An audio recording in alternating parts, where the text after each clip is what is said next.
ద్వాపర యుగంలో ఒకసారి అర్జునుడు తీర్థయాత్రలకు పయనమయ్యాడు. అలా పయనమైన అర్జునుడు దక్షిణ దేశమందున్న సౌభద్రా తీర్థం నందు స్నానం చేయాలని అనుకున్నాడు.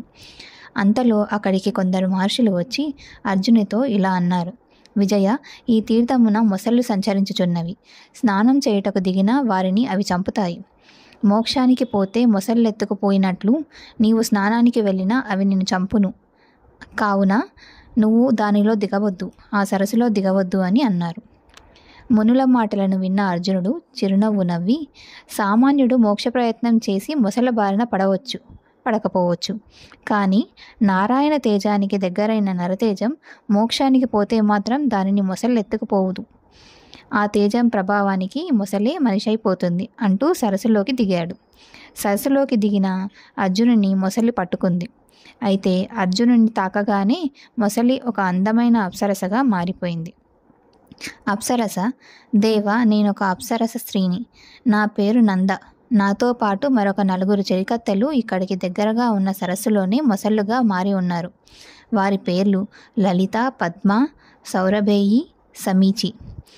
ఒకప్పుడు మేము 5గురము ఇక్కడికి వచ్చాము. ఇచ్చటి సరస్సులన్నిట జలకములాడాము. దుర్వాస మహాముని శిష్యుడు ఒకడు ఇచ్చట తపస్సు చేసుకొనుచుండగా అతన్ని ఆట పట్టించాలని అతనిపై నీరు చల్లాము. అప్పుడు ఆ ముని కోపించి మమ్మల్ని మొసళ్ళు కమ్మని శాపించాడు. అదే సమయాన అక్కడకు వచ్చిన నారద మహర్షిని చూచి మేము అతని పాదాలపై పడి జరిగిన విషయం మహర్షికి చెప్పాము. నారద మహర్షి మునిని శాంతింపచేశాడు. నరుడైన అర్జునుని స్పర్శతో మాకు శాప విమోచనం జరుగునని అన్నారు. అందుకు ముని సమ్మతించాడు. కావున నా చెలికత్తెల శాపాన్ని కూడా మీరే తొలగించాలి. మీరే అర్జునుడు అయి ఉంటారని అంది. అర్జునుడు అందరి శాపం తొలగించాడు. అక్కడ ఉన్న మహర్షులు నియమ సాధన వల్ల నరతేజం సురతేజ స్థాయికి ఎదిగిందని అర్జునుడు నిరూపించాడు అని అన్నారు. అప్సరసలు తమ లోకానికి వెళ్ళిపోగా అర్జునుడు మహర్షులకు నమస్కరించి ముందుకు సాగిపోయాడు.